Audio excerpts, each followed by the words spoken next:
live. Play some tunes, dude. Cool. I love listening to you play. Thanks for having me on. This first one is a new one.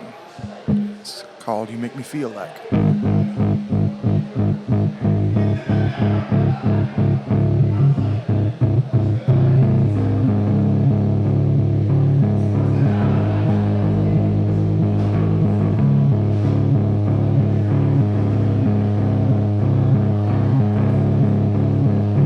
Make me feel like kissing you for the first time.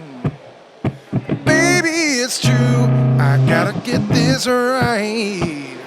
Me and you, 'cause first time, oh the first time, baby. Oh, the first time. Oh, the first time is when I knew it was me and you against the world. It's me and you. You're my girl. It's you and me and the doors. It's me and you against it all. You make me feel like walking on air, and I can't stop smiling when you are near, and I'm holding you in my arms for the first time, oh the first time, baby. Oh, the first time. Oh, the first time is when I knew it was me and you against the world. Just me and you. You're my girl. It's you and me and the doors. It's me and you against it all.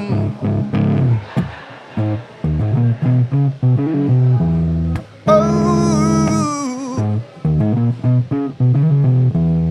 hey, oh.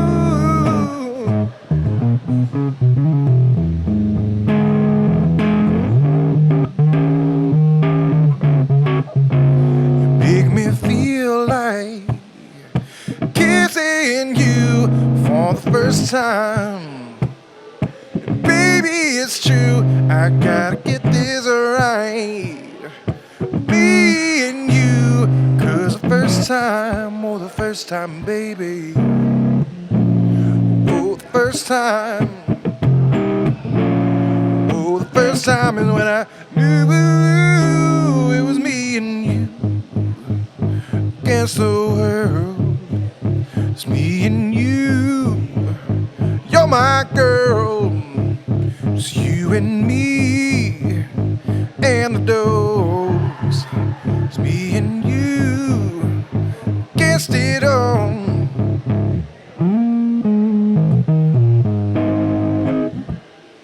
That was badass. That was fun. I'm like trying not to move so the chord doesn't do any weird jingling sounds. Mm-hmm. So I'm like, struck. You're, oof. You know what? You're so good that it, you make all the problems just go away. That's just what happened. Yeah, if we turn this up, we get a nice little buzz, but we got that turned down. We're troubleshooting, y'all. All right, you got another one you want to play us? Sure.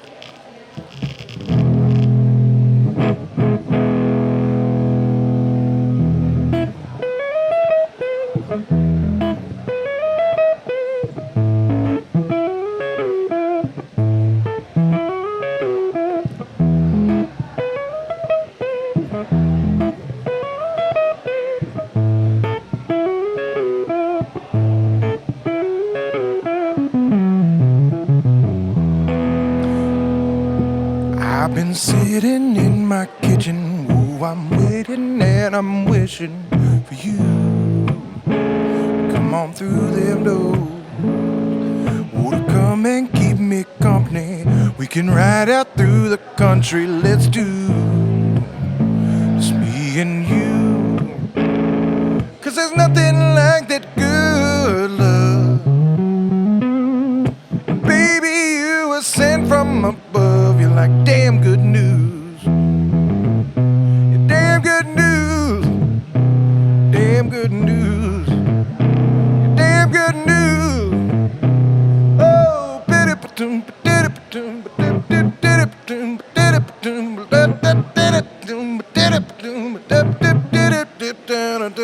Damn good news.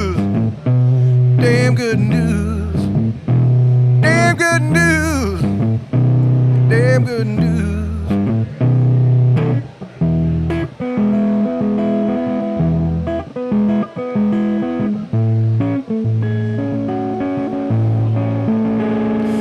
Every picture that I take as we were walking by the lake, I see you smiling. Ain't no denying. We've been hugging, we've been kissing. Ain't a damn thing that is missing today. Ain't no way. 'Cause there's nothing like that good love. And baby, you were sent from above. You're like damn good news. You're damn good news. You're damn good news. Damn good news.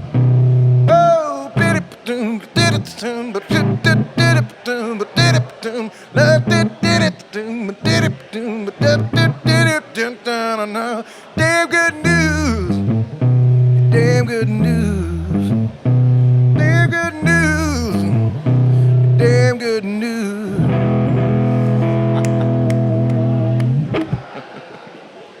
That's a damn good voice. Thanks, man. Yeah. Oh, those are badass. Those are so. Those are really new. I mean, I've been playing it for a couple months, but it's the style that I'm kind of moving towards. Because before I was more just like blues rock, and now I did a show where I was the leader of like a soul night, where I was the singer for it, and I realized, oh, my voice is really situated for soul music, and so I'm trying to incorporate a lot more soul elements into that blues rock stuff that I usually do. You know? Okay. And that just happened then, yeah. Yeah, I mean, I've always loved soul, but I've never intentionally thought like I need to write in this realm because it's not something that like the soul music like the chord work doesn't come as naturally for me because I'm used to doing like minor pentatonic scales or just straight up major. But there's kind of like this nice little mix in soul that you kind of go back and forth between minor and major in some ways. But it's just, and then I usually focused on minor sounding songs. So kind of that dark bluesy, in the swamp music kind of stuff, and this all has kind of a major happy sounding feel at the base of it. So that's the big difference. I'll take part in that happy sounding feel. It's not like country music where everything's kind of just sad sounding. Maybe it's a little happy there, but it's sad. Blues is not that way. At least not what you're doing. No, it just depends. I think some of the most fun songs are those songs that sound real happy but either have really sad lyrics or vice versa. Sound real sad but are real happy in reality. Been writing some of those myself. Yep. But those are good. So I'm going to give you a little introduction here. Cool. So everyone knows who in the world we're talking to. So let me finally introduce my first guest on Who's the Knox podcast, Corey James Clifton. Thanks, man. So this guy, he's hailing from Eastern Tennessee. Corey, he's as you all just heard, a pretty kick-ass guitar player and a hell of a singer too. Thanks, man. I'll put that in there. And just like he explained, he's got a sound for soul. It's got some rock, a whole lot of blues in it. And it's a little R&B, I think. Yeah. Yeah. I grew up listening to Boys to Men, so that was in there. If unintentionally, it's still there. You know. You can't get rid of it. No. That's what makes you as an artist. Yeah, you are what you listen to, man. I've really been seeing that because, like, for about a year, I was really listening to Chris Stapleton, and then I started writing some songs, and was like, "Oh man, you must listen to Chris Stapleton." And then I did the songs that I just did the other night, and there was this girl, and she was like, "You must listen to Alan Stone," and I was like, "That's right on. Yes, I do listen to a lot of Alan Stone now." That's funny. So, to get where you are right now, you spent a whole lot of time. You're like, there's that rule, 1,000 hours to get 10,000. you somewhere, but 10,000 to make you something. Yeah. Are you over 10,000 at this point? You got to be close to 20. I'm probably even more. I started playing music when I was 12, and I'm 34 now. So that's 22 years? It's a long time. Yeah. So I started on bass, and then I picked up an acoustic guitar when I was like 16. and started writing songs, and then an electric guitar when I was like 20, 21, and I started getting in bands when I was 21 years old, and then I've been doing that pretty much almost every year since then, and you just get better through all the mess ups that you do. You just got to keep going. A lot of people will look at you and just go like, "Oh, it's nice to have such raw talent." It's like, well, I kind of sucked for a long time there, like you just got to keep doing it. And some people do have that raw like talent, but I think it's in everybody in some fashion. You just have to find what you're good at and then put the work in, I hear that. So you're like, it's not an overnight success. Yeah. But thanks for noticing my 20 years of hard work. Yeah, I just woke up this way. Yeah. Well, I had a vocal injury about 8 or 9 years ago that really limited my voice. I had acid reflux, had too many tequila shots at a gig, and then I sang for like 3 hours back to back on the same nights and burned my vocal cords. And I couldn't sing and could hardly talk well for a couple years. I could talk, but it hurt, and I couldn't sing at all. And then I finally, in 2017, I took about a year in rehab and figuring out like what is this and how do I get around it, and had to figure out exactly what my range is, because I've got a pretty limited range. It's about 2.5 octaves, kind of in the low end to the mid end, and it was just one of those things where if I sing outside that range, I lose my voice instantly. So if I went to karaoke and just pushed one night, I probably couldn't sing for the next week or so. Oh, man. So I have to know exactly where my notes are. And I can mess within that range, but I had to figure out this is the note I don't need to strive for anymore because it'll mess my voice up, Yeah, that sounds really efficient because I can do everything in here. Yeah. I don't got to worry about this or that. I've had acid reflux, but I have nothing like that. No, it sucks. It's just being cognizant of your body and what you eat. Like, I don't need to eat a lot on show days. I need to eat some bread, and that's about it. And then I need to stay away from shots, just in general. I just need to stay away from shots in general, and only have beer if I'm gonna drink it. Something. I'm really glad I didn't bring the tequila then today. I mean, I would. It's a special occasion. I'm not gonna turn down a tequila shot, but I'm glad you didn't either. Well, so, like the bio says, and like how I know you, you grew up here, you're native here, but you spent a lot of time over on the West Coast. What was that like? It was cool, man. I left about 11 years ago when I was like 23 in 2012. And, I felt stuck in Knoxville. And, like a lot of the people that I hung out with when I was growing up, we were just kind of growing apart. And I was in jobs that I hated. And I really wanted to go to Seattle. So that was my end goal. So I was going to do a cross-country trip for a couple months. I'd saved up, worked 2 jobs and saved up enough money to be good for about 3 or 4 months. And I was doing a cross-country trip where I was going to stop in California and see my mom for a month or so. She lived in Northern California in the Bay Area near San Francisco. And then I was going to go to Seattle. The cross-country trip was awesome. I did a weekend at the Grand Canyon by myself, walked the Grand Canyon solo. I'm kind of afraid of heights, so it was one of those moments where I was like, I'm going to conquer this fear. Almost died, but didn't, So you went down into the canyon? Kind of. I went down part way into the canyon. I was alone, so I was like, I probably shouldn't do this fully alone. Yeah, that's how people get abducted out there. Yeah, exactly. So I just went down like some of the back and forth, like the donkey trails that you see, and went down about a half mile and then came back. You're like, up. That's far enough. Yeah, I'm good. I just walked the top of it because there's a bus route that'll take you to each main stop. Okay. So I just didn't take the bus. I had a guitar with me, and I just played, and I sat on the edge of the canyon. It was super cool, man. Dude, that sounds like an album cover you did not get. I did. It's called Light Me Up. It's just not. It's only on SoundCloud. What? Okay. I might have taken it down. We'll see. Everyone who uses SoundCloud, don't know who you are, but... Yeah, it's on there. Yeah, it'll look generally like me, but much younger. And then, so I went to California, and I was planning on my end goal being Seattle.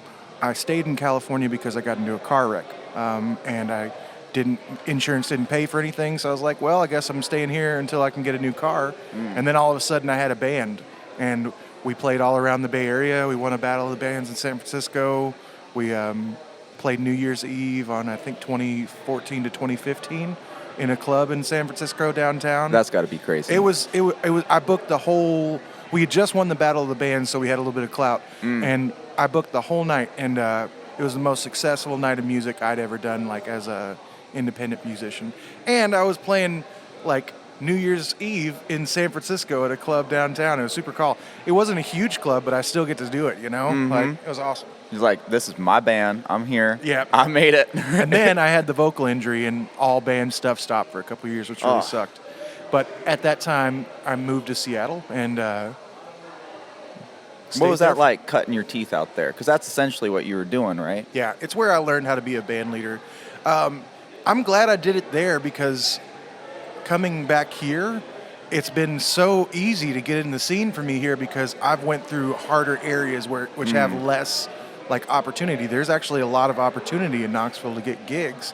Out there, it's like 3 or 4 places that'll have live music from new bands. Most of the places in the Bay Area or Seattle only take like bands that are at a touring level, and the local spots, they really want people who are going to bring like 60 or 70 people. And when you're a new band, you're not bringing 5 people half the time. So how did you break into that? Like, what did you do? Yeah. You book the places that'll take you at first. Okay. And then you be good. You just, that's easy to say. You show up. But like, put in the practice. Like my first band, the bass player never played bass, and so I had to teach him how to play bass. And we used to practice twice a week, And that's at that time I needed to practice twice a week. And then when we had a show coming up, he doesn't practice anymore. Yeah, I practice less now because I've done the 20,000 hours, and practice and get good. Know what you want to sound like, and then also, I think the other thing that made us stand out is we had kind of the band uniform. Like it wasn't like a the Black Parade type of thing. Yeah, well, it was just black clothing, like black. We looked like servers in a nice fancy restaurant, really. But we'd wear black pants, black shirt, and then we'd wear a red tie, and I had white suspenders. Okay. And we wore that to every show, and I think a lot of what bands don't realize is how much the visual aspect of being on stage matters. Oh yeah. I think that's really what stood us apart, is that we were good and we had the visual aspect. And then we won that Battle of the Bands, so that helped too. And in Seattle, it took me longer to get in up there, just because I was kind of figuring my voice back out, and I didn't really know anybody out there at that time. But it took a couple years of just going to open mic nights, meeting other musicians, and playing and having a good vibe is also part of it. Just be a good person, and you attract good people. Yep. Got to be a good hang. And know how to email people. Like, have a website and know how to email people. Just be a little bit persistent there. I hear that. And you were, so when was this? That was 2012 to 2016 was California. 2016 to 2020 was Seattle. And I had no plans on leaving Seattle. That was going to be my forever home. I have family up there. I met my wife up there. Her family's up there. But then the pandemic hit, and I was like, I should probably be in the mountains with the rednecks, because they know how to fix stuff and they have guns. And if you don't like it, that's fine. A conscious decision. This was one of those moments where it was like the world may end. Like it felt very much like World War III was popping off at that point. Like World War Z. Yeah, there was one night where we were in Seattle was the epicenter for when the pandemic hit. Like that was the first place like in the U.S. where it was really bad. Okay. So when we heard those rumors like, the National Guard's going to come shut everything down, I was like, honey, pack up the car. We're going to Tennessee. And she was like, cool. So we ended up here. And then we were back and forth for the next couple years because we had our stuff up there, and we just realized, I can work remotely, and there's also a music scene down here, and we can have a house for much less than it would be in Seattle. It's not even comparable. No. Well, it's getting there now, but that's because of the pandemic, So I heard that something that a lot of people probably don't know is that you got a chance in 22 to work and produce with some people that have done Arctic Monkeys, OneRepublic, Tame Impala. Yeah. Tell me about that. That was one of the coolest experiences. And I was flown out to LA to this wonderful like LA mansion house where there's 3 different producers that live on site, and it was a company that's based around sync music. So they make music specifically for like commercials, movie credit endings, things like that. And what they were doing was they were amassing artists in every style and genre. So they heard me, and it's through a connection. Yes, you have to know people half the time, but that was one of my lucky connections, was where they'd heard some of my singles, they'd heard my stuff, and they were like, I think we can have you do the swagger rock type stuff. So kind of stuff like you'd hear on like a Ford truck commercial or something like that, you know? Okay. And so I got to write about 6 to 10 songs specifically geared towards like the ideas that we were going for, and then we paired them back to 5. They rewrote 2 or 3 of them, kept one of my songs exactly the way I wrote it, and then it was like this cool collaboration. And I went out there and got to do the vocals, and they did all the production work. So it was cool. You showed me some of those, and they sound like a Home Depot. Yeah, or like a it's a Ford. I think the Ford truck commercial. Yeah, like you know when it's like drifting in the desert, and they've got like a rock tune behind it. It very much sounded like that. But that was my first and only like heavy duty like music business like taste. Like I tasted what the actual music business is like when you're at a higher level. Yeah, you know? and did you like it? Yes and no. I will say, like, I think I'm much more of a performer, and I love having a tight band, and I love having a band that's not put to a click track. Like, it's an organic feel, and everything there is more, we have the song at this beat, this is the instrumentation we're going to do, this is the bridge, and I think it just depends on what type of musician you are. It's much more of a producer's musician field, where I'm more of an organic, live feeling musician, in my opinion. So I did really enjoy seeing some side of it, and also the music writing aspect of it. But if I had a choice in what was going to pay me money, I'd like to be playing for crowds of people. You know? That's where my heart's at. Well, you do a pretty good job at it. Thanks, man. And you're doing it pretty regularly now too, because you got a residency at the at Preservation Pub. Yeah, that was last year. We got like a Monday and Tuesday started there, but I've just kind of gotten to where, at least I think so, the bartenders and the sound guys like me up there, and Preservation Pub is one of the best places to play in Knoxville because it actually feels like a real show. Like, people there want to hear music. They want to rock out. They're not just eating some food at a barbecue house and there's happens to be live music. Like, it's a big part of it. And so I've gotten in good with them there to where I can book a show about once a month. And that's where I always try to have my big band and feature some artists and just rock the place, you know? And it's not just one booking. It's like you're just all the way. I don't even know when you have time off. I don't think you do. You are a high performance person when it comes to this. Thanks, man. Well, I had planned on just doing like shows every couple months this year, like bigger shows, like at Preservation Pub, or trying to book Barley's, or trying to book out of town. And then some of the people like Red and Cullen, so the other like people who have been established in the field for a while here, told me, no, you need to play everywhere possible this year to get your name out there as much as possible. And I disagreed at first, but they won me over, and I was like, okay, I'm gonna do this tactic, and I'm still gonna have those bigger shows. So what I've done is just put together an email template and email the heck out of people, and then sometimes they'll show up. But really, it's just every couple weeks I'll email a blast of people, and I have a professional template that's also, like I say, a personalized message to each venue, and that's worked really well. So if you have a website, you've got some good recordings, and you're already playing around town, it's easier to get gigs because you kind of have like the resume that people are looking for, you know? Right. So what are some other things that you're doing that you've seen success in getting yourself out there and promoting yourself? Yeah, I think the biggest thing is I've always had like a set band. Like, it's me and the drummer and the bass player, and we're either good friends or at least good acquaintances, and we like to play music together. And we practice together occasionally, and until we have the songs down. The thing that's been different over the last year is I have had no set band. So I have a drummer that's locked in for most of my gigs, but not all of them. And then I've got a rotating, what I call like the band of musical chairs. And so at every show, it's different because each musician that comes there is competent, but they all have a slightly different feel. So one night I may have an upright bassist. The other night I might have an electric bassist. I might have a heavy-handed drummer. I might have somebody who's really dynamic and soft on the drums.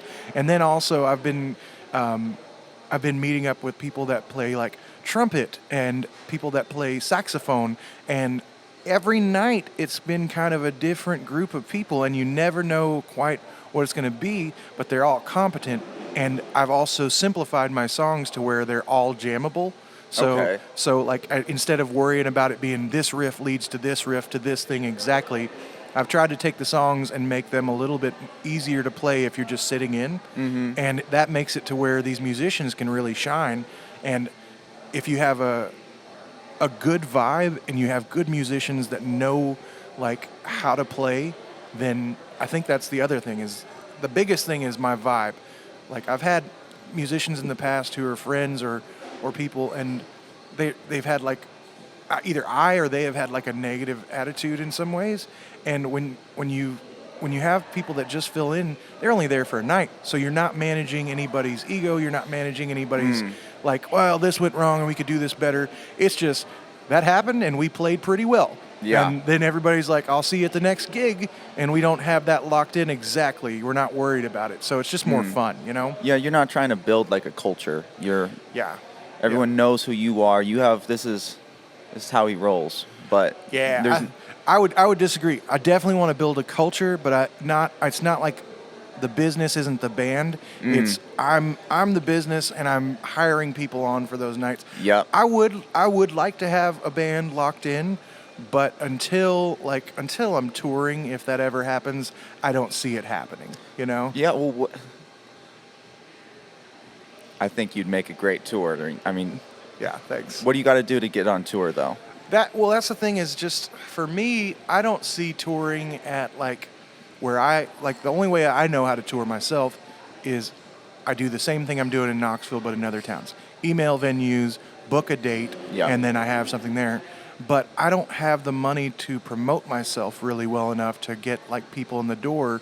So if they don't have a built-in crowd at that venue, then I'd probably be playing to an empty room, which I don't want to do. So I really want to tour, but I think that will come one day when I get to the level like where maybe I have a booking agent, or like maybe I can get onto a festival circuit. Like maybe like my real goal is how do I get to like Bonnaroo or Big Ears, and then I put together a kick-ass band, and then we rock the heck out of that, and then that hopefully leads to other things like that. But until then, my main goal for touring is I want to. That's one of my main goals for this year is get to where I'm playing outside of Knoxville every couple months. Okay. So like go to Asheville, go to Nashville, go to Chattanooga, maybe Atlanta. Chattanooga. You know. But yeah, I'd love to tour, but I'm not going to do it if it doesn't make sense, you know? I hear that. Now, do you want to tour as an artist? These are my songs. I mean, you throw some covers in there, but... I definitely would do it as an artist. I do covers in town because we're usually playing at steakhouses, you know, or breweries, and like the people there, while they like good music, if you catch them with something they know, then they pay a lot more attention. So I'll usually throw in some like Bill Withers or some Chris Stapleton to kind of catch their interest, and then they're like, oh, this guy's pretty good. And then I'll rock one of my songs and be like, that was my latest single, you know? But I mean, there's always going to be some songs that I do, like My Girl is one of my favorite songs.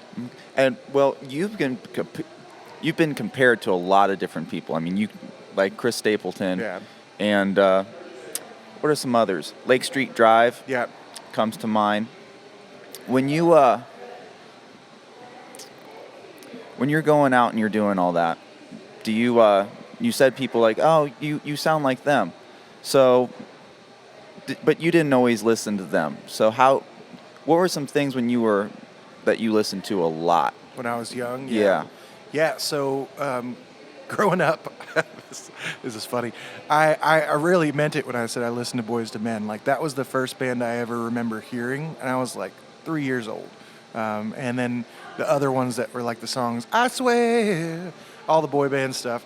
And then growing up, like, I liked a lot of the bands that you get made fun of for, so I'd just be the guy in my room like you see in movies, listening to like NSYNC or the Spice Girls and things like that, because a lot of these people were young people singing, and that's what I wanted to do. I was like, they're already doing it, man. Hanson rocks. Like, so, and all the stuff you look back and still get made fun of for, but Hanson did rock, and they were a good band. They were silly, but they were young cats doing it when at the same age I was. So that's what I listened to when I was a kid. Now, when I hit like 16, I found my dad's record collection. Okay. And that's when I stopped listening to modern music, and I just dove into all the greats there. So Hendrix, Stevie Ray, a lot of the Allman Brothers, a lot of the Doobie Brothers, a lot of stuff that you smoke weed to in a room with your friends and then play bad guitar to. And that's kind of what I was when I was a kid. And then, like, I think the thing that really changed for me was when I found Bill Withers, because Bill Withers is one of the most, like, his songs are just timeless. Like, and he also has a range that is very mid-range, which is my voice. So I didn't think I could sing real well because everybody I listened to had this really high-range voice. So they'd hit these high notes or stuff like that, and I couldn't do that. And I also couldn't go real low, and there wasn't a lot of singers out there that did that mid-range. But when I found him and when I heard, like, Ain't No Sunshine for the first time, I was like, I can sing that. And so I'd say Bill Withers was probably one of the biggest influences. The other thing was my dad was a prolific songwriter. So growing up, that's how I learned how to play music. And he was a worship leader at church, and he'd take old Allman Brothers songs and turn them into like Jesus songs.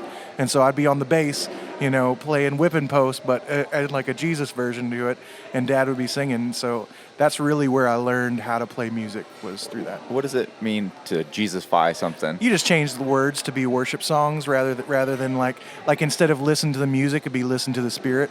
Okay. So you just change the words into more of like a worship song, but it's the same music in the background.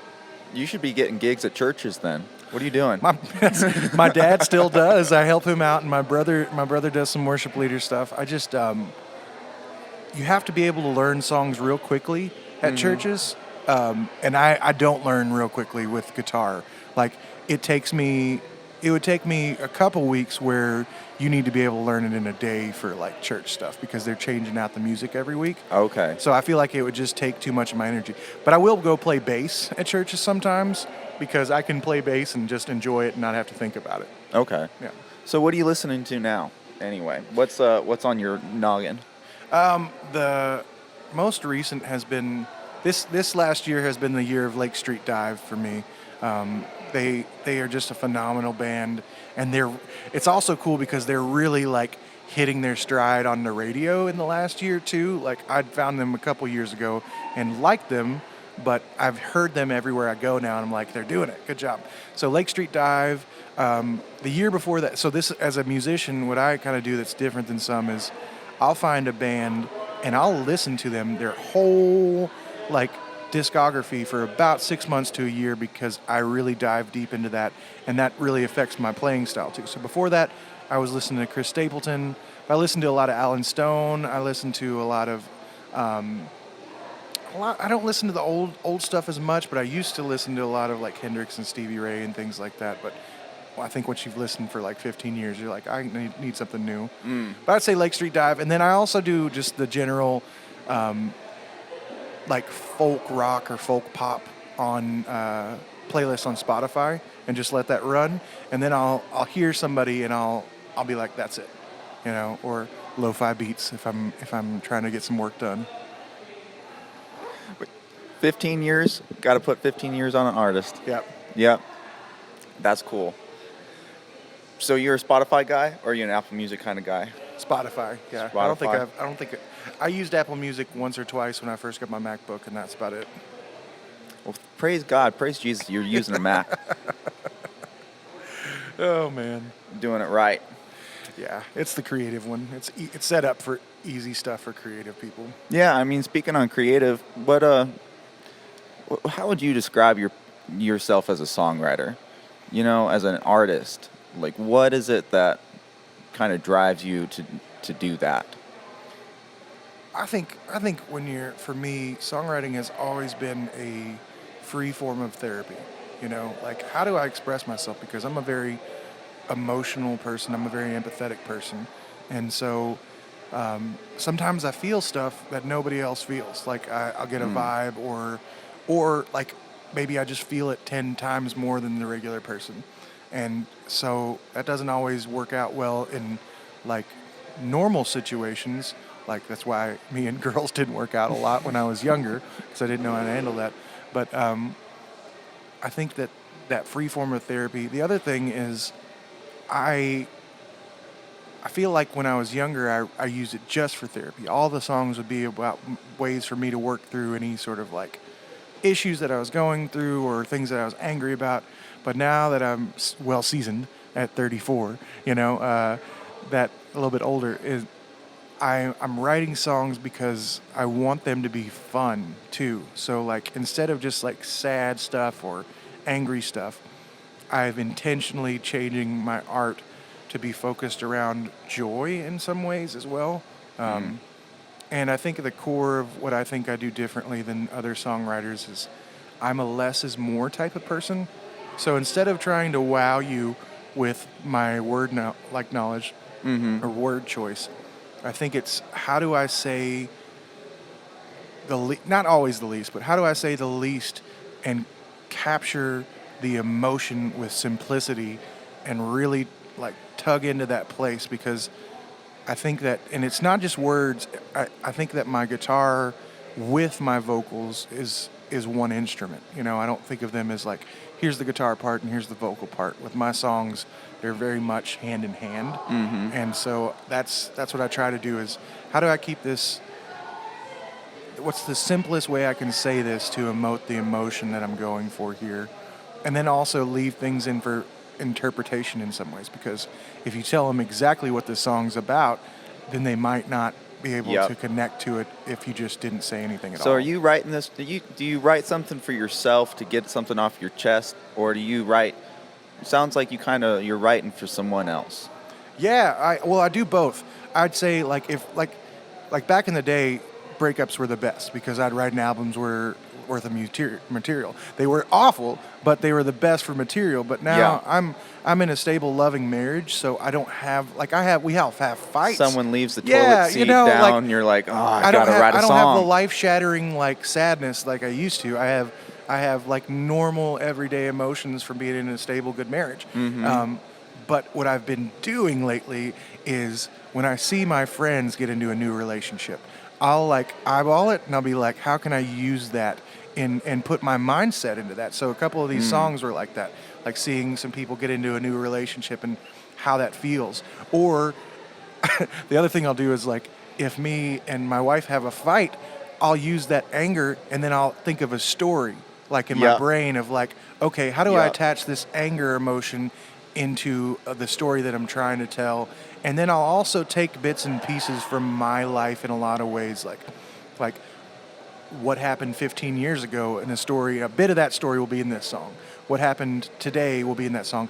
A little bit of just straight storytelling would be in that song. So you pick and choose from all of those places. All those little personal things that have happened. Yeah. You're like, I relate to that. And then, sometimes it's just one day you feel some type of way and you write a song like that. So sometimes you'll have like sometimes I've showed my ass before with like old friends and realized like, oh, I did not do well in that situation. And then that's where that like Go Kick Rock song. Well, you didn't, they had better asses than you, or like what happened? Yeah, a lot of people have better butts than I do. No, it was just more of like, when you hang out with old friends, sometimes you're like, you emulate the way that you used to be. Yeah. You know? Yeah, because you are who you hang around with. Yeah, exactly. And so I've realized like, I need to really focus on the person I am now and not the person I used to be. Yes. And also don't put myself into like a situation where I may have 10 shots in a night, because nobody's going to look good after that, you know? Mm-mm. Like, no. No. And so the real thing, what I'm trying to get to is just like, I know who I am now, and I need to hold myself to that standard of that person versus allowing myself to be anything less than that. And everybody has bad days, but like I really want to be a good person, and I strive for that. You think you think you're doing good? Some days, Doing good on the some good days, person? yeah. I do. I think that I'm a loving, kind person, but I'm also flawed, like anybody. At 7 foot tall, I'm Yeah. very thankful you're a kind person. Yeah. Yeah. Thank God. Yeah, praise the Lord. Amen, Jesus. So what are you doing when you're not writing? You're not, kicking it with the band. What's your go-to thing? Well, hanging with my wife, going to the movies, hanging with the dogs, with the cats. We got 2 dogs and 2 cats, and working. I'm a software product designer by day. That takes up a lot of my time. So I'm basically like the architect for applications and websites, and I use a software tool called Figma, which is very much like Photoshop. Okay. Do it. Geek out right now. Yeah, and then I create the visuals for websites and applications and the blueprints for them. I don't do coding, but I hand those blueprints off to software engineers and they make them work. Okay. So that's my day-to-day work. That sounds beautiful and complicated all at once. It's very creative in a structured way.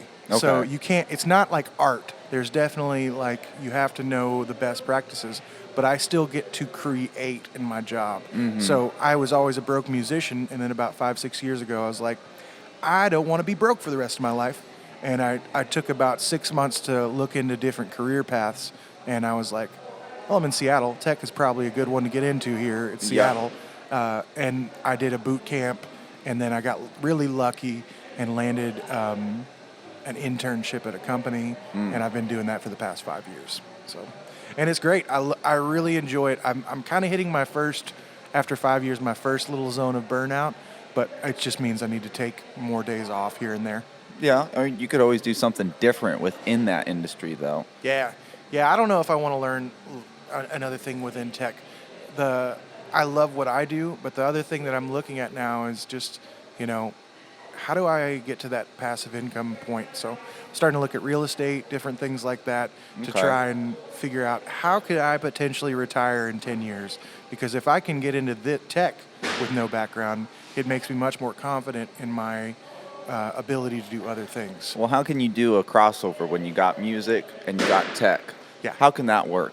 Well, the thing is I'm not, even within tech, the reason I chose what I did is I'm not like software engineering, and I'm not in that side of it. I'm very much in the artistic side of it. So what I do is much more visual based rather than like actually creating like a working thing.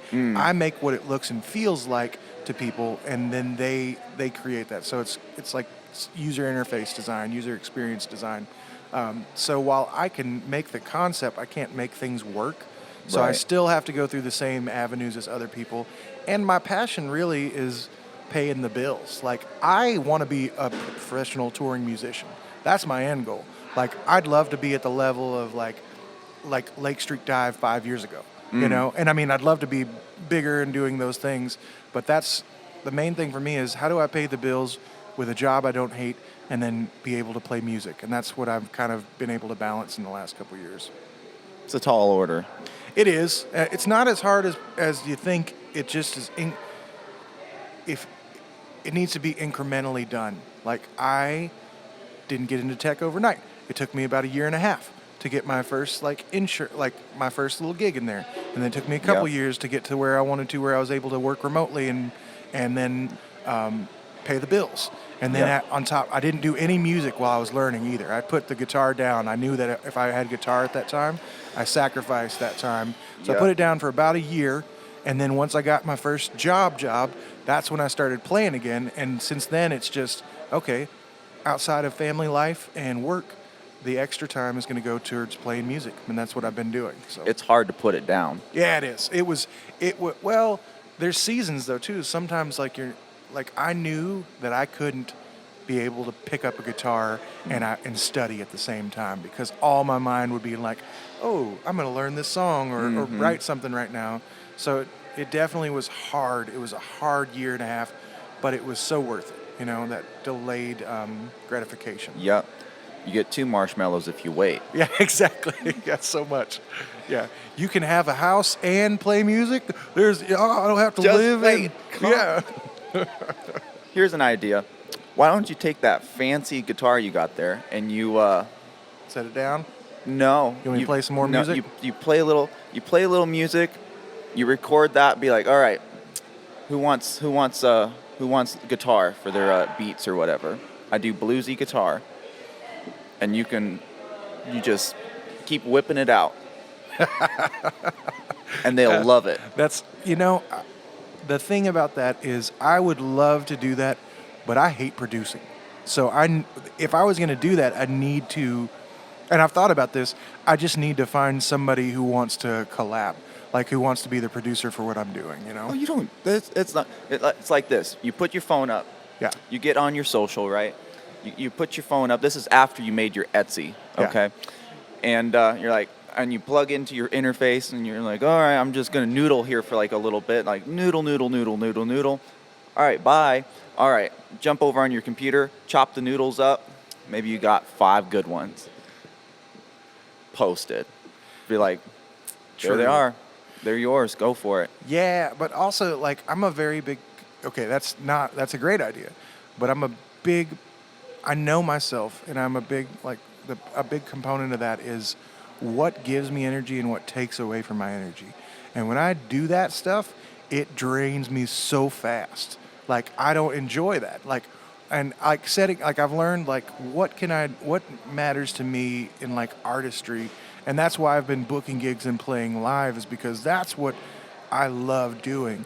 Whereas like sitting down and also it's kind of like if you start doing something and it becomes like the thing that you get paid for. You mean work? Yeah, it starts feeling like. Well, it's not just about. I'll do work. What I'm saying is that if I became the guy that gave you samples of bluesy guitar, then that becomes my job. I have a day job. I want to be the guy that plays live. So I'm going to keep playing live. This is the cool part about that, though. It's your job, but listen, you got a discography. Yeah. That's going to pay for itself. Yes. It's just they can keep taking it if they want. Yeah, that's their digital assets that keep working for you. Once you make them, all you got to do is sell it. Well, it's true. I think the thing that, and kind of going to what you're saying now, but a little pivot is, I'm researching. NFTs? No, just recording studios in the area. So my plan is, starting next month, I'm going to be in the studio once a month. So I'm going to be releasing, because my goal has always been to be able to put out a song a month, because I write enough for where that's possible. But I'm going to get into a studio almost every month, if not every month, and be able to start. My goal is like next year, it's always been next year. So basically, once I have 10 songs in the bank, I'm going to start releasing them month by one. And then I want to just release a song a month as what I do.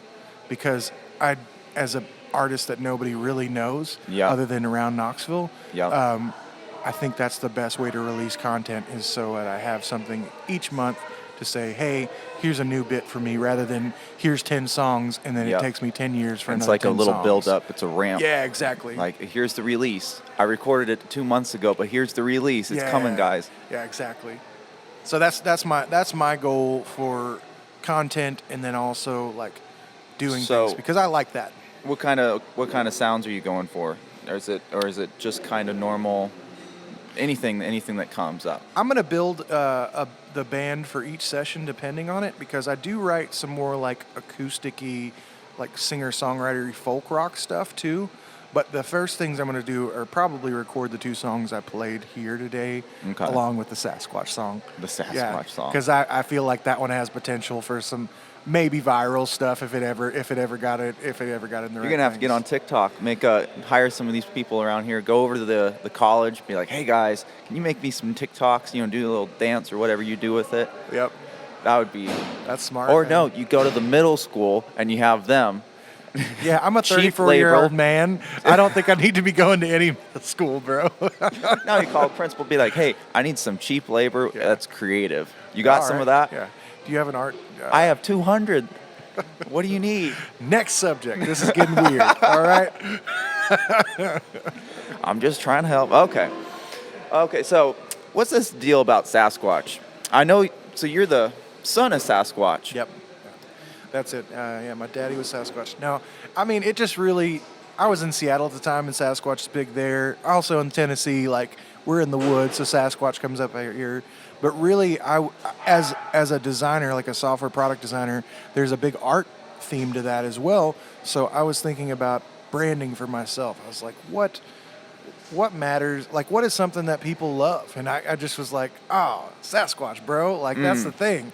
Like, everybody loves Sasquatch. I don't know. If you don't like Sasquatch, I don't like you, bro. I don't like, know if I want to meet him, but yeah, I exactly. like him. You can stay over there. It's like a bear. Stay over there. But I'd love to see you. And also I was a big Tenacious D fan when I was younger, and they had like their HBO show, not even the movie. They had a Sasquatch song that was much better than the one in the movie. It goes, Sasquatch, we know your legend's real. Ha ha ha ha. And just stuff like Jack? that. Is that you? And so I would listen to them. So there's a lot of like Tenacious D reference stuff in there as well. But it just came down to I wanted to have the image of me. I don't think like I'm not the prettiest dude, and I'm not ugly, but I feel like having Sasquatch there is something that everybody can love. You know, like I'm not trying to focus on my face all the time. So I worked with a couple illustrators just that I knew from like Instagram. J Bob Doodles, that's the guy if you want to go and find him on Instagram.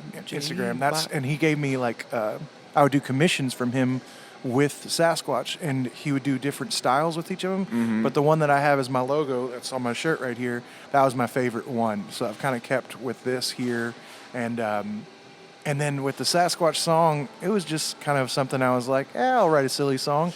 And then everybody loved it at all the open mic nights. So I was like, I guess I'm going to keep it. Can you play it now? Sure.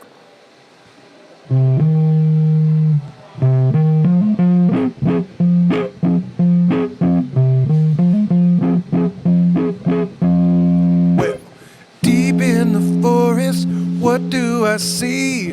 Well, it's a shadow behind that tree. Yeah, it's Sasquatch. No, it's not a bear. And I know that Bigfoot, well, he's right over there. He's covered in hair. Ain't no damn bear.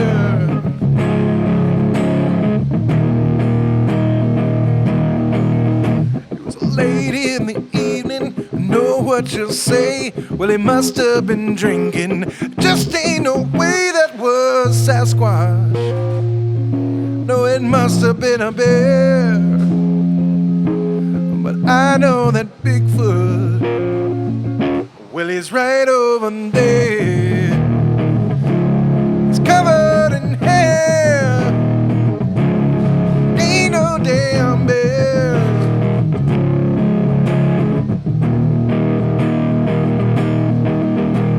It's hard to believe. Ain't got no proof. Yes, I was drinking. I know it's the truth.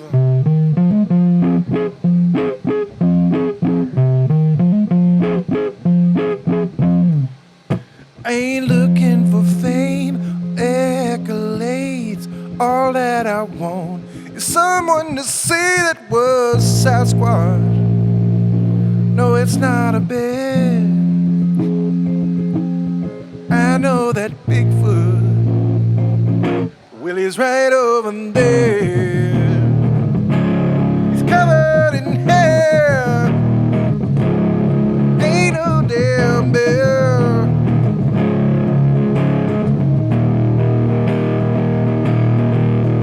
It's hard to believe. Ain't got no proof. Yes, I was drinking. I know it's the truth.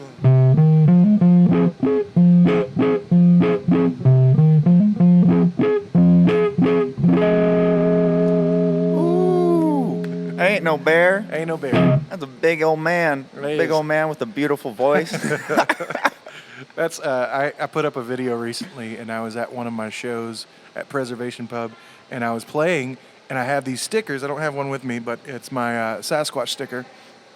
And people were holding up the Sasquatch sticker, and they were looking at me. They looked at the sticker, and they're like, "It's him! He's the Sasquatch!" And you can hear it in the video. And I was like, "Yes, you got it. That's it." That was exactly what I was going for, man. It was such an organic, cool moment. Like, That's hilarious. yeah.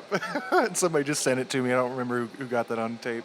Oh my God, you gotta post it, dude. I gotta see it. It's back a couple weeks. I'll repost it. So, tell me about what's coming up. Other than you're gonna be in the studio, you're gonna be recording. That's cool. What else is going on? I got a bunch of gigs. Like, honestly, I've got so many like gigs lately that I don't really remember where they're all at. The big one though is Friday, April 14th at Preservation Pub. I'm going to be featuring Renee Maggart and then Michael Jones, the bass player, guitar player, Michael Jones, not the Which Michael? Yeah, no, there's like 3 Michael Jones. So we're going to do a Rolodex of Michael Jones. Yeah, that would actually be great. We should do the Michael Jones show. The Michael Jones show. That'd be so fun. We'll bring them all Maybe on. I will do that one night, actually. It'll be a panel. Friday, April 14th, Preservation Pub. That's my big show. And then look at CoreyJamesCliftonMusic.com. I've got all of my gigs there. That's the place where if you want to see me, like all of them live there, so you can find me from those. Yep, it'll all be up there. Everyone's going to be able to see it. And what's your socials? Like, what do you use primarily? Instagram is probably the one I'm going to be the most active on. I'm also on Facebook because I'm old. But Corey James Clifton, any of those social medias, I'm on like all of them except for Twitter. I just never got on the Twitter train. But you can find me on TikTok. I post occasionally. But Instagram is the stuff where you're going to see most of my content the most. That's what's up. And it's funny because I was going to think, well, I got to talk to him about all the vendors around here. Like, hey, come out and play for me. But they probably already know you after that email list that you've been sending out. Maybe. I only go for places that I know do live music. I think I'm going to start branching out to other places now. Okay. Yeah. Like, so what kind of places? Like, where do you really want to be playing? You said Bonnaroo, I know, but... I mean, I'd love to be a local act at Big Ears next year. That's the 2 goals. But I really want to play at Barley's. Like, I've played at Barley's before, but I'm hoping to get my own show there. So I've been hassling the guys at Barley's trying to get a show there. I'd love to get into the music scene at like the university, like doing like some frat parties, because that can actually really amp you up, because those kinds of gigs there's so many people there that you can actually get a fan base. So I'd like to knock into those, but I don't really have an in for those, so that's kind of hard. But really, I mean, I want to play at places that have a built-in crowd, and then I'd like to get on a festival tour, because like I can bring some people, but I'm not trying to until you get to a certain level of like known. You're not bringing a ton of people, you know? So that's what I'm focusing on with the content, is trying to build my awareness online. And then I'm just going to keep playing kick-ass shows. And I think if you're hearing this and you haven't seen one of the shows, just come to one. I think you'll be having a good time. It'll be a good time. Yeah. Most definitely will be a good time. Might get a little too drunk, but it happens. Well, Corey, I really appreciate you coming on the show, man. This is super cool. And you're going to look great on the camera. Yeah, well, you got the memo. He knows that I wear my white shirt and my white shoes, so we intentionally. That wasn't intentional at all. No, I did. Thanks, Gunnar. I appreciate you, man. Yeah, thanks for coming on.